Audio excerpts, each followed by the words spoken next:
Welcome to Leaders Want to Know, a leadership development podcast. I'm Monica Moore, educational specialist in leadership development, joined by my colleague, Carrie Naja. I'm also an educational specialist in leadership development. And we're excited to have two guests with us today who are also in the Office of Professional Learning with us.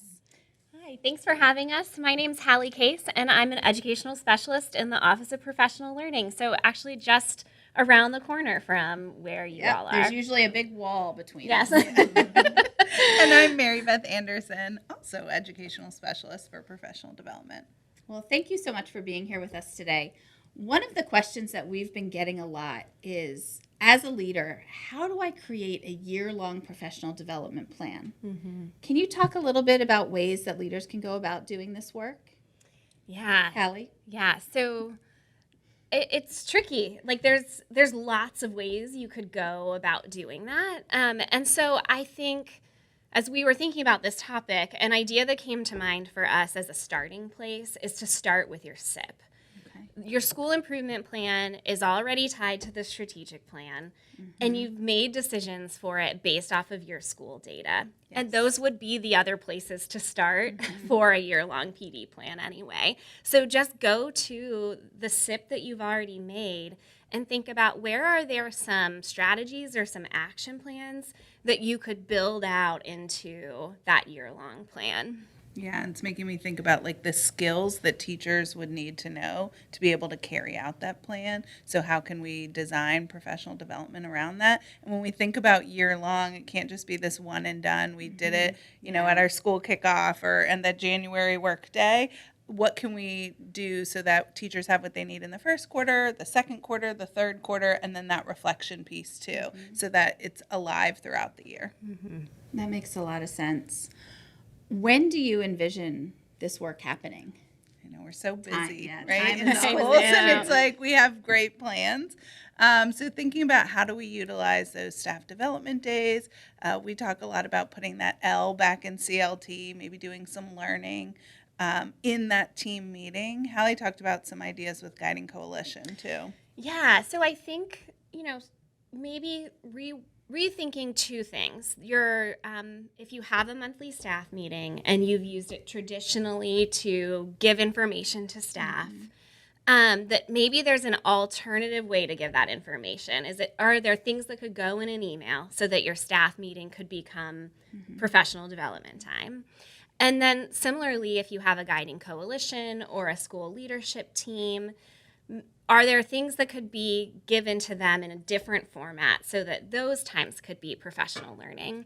Particularly with a guiding coalition, those are formed with your teacher leaders. So give them some professional development aligned to your SIIP goals that then they could carry into the CLT, and they could be the ones sort of infiltrating those meetings, and it becomes like this embedded professional development.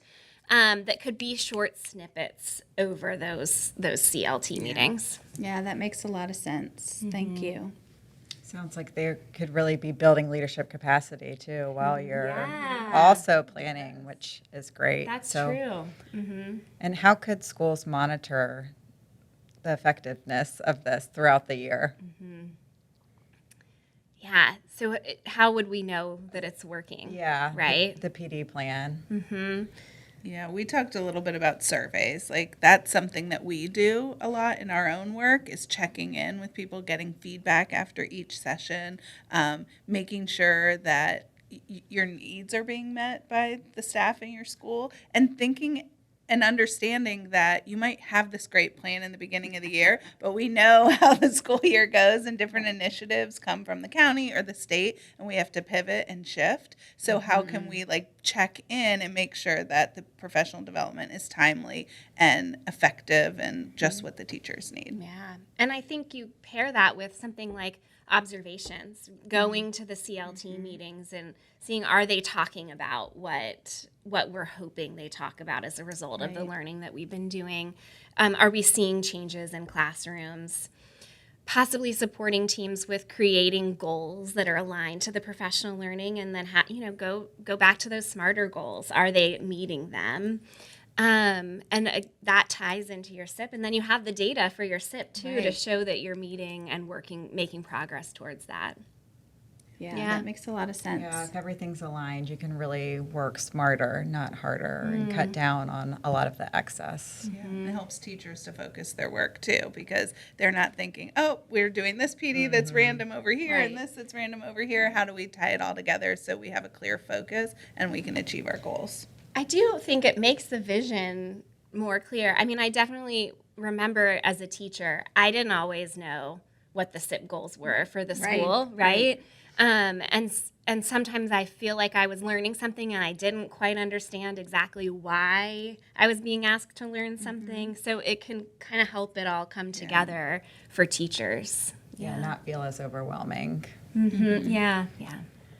All right. Well, thanks for being with us today. It was really fun to have our partners in the Office of Professional Learning here around the table trying to discuss some supports for administrators as they think about their year-long plan. Is there anything you'd like to add before we wrap up? I think I would just say, well, I'll put a little plug in for ourselves. So we have, Mary Beth and I have a podcast with 2 other teammates. It's called PD on the Go. And it kind of connects to what you were saying, Karen, about building capacity. So it's all about teacher leadership skills, and we talk about communication, collaboration, and facilitation as our 3 big ideas. So if anyone listening wants to follow another podcast, PD on the Go. And we also have resources that accompany that podcast. You can find that on our Instagram page, which is at FCPS_PD. Trying to steal our listeners. Get some more PD. We endorse their content, but also welcome you to continue to listen to Thank you Leaders for Want having to us Know. today. It was fun. Come back.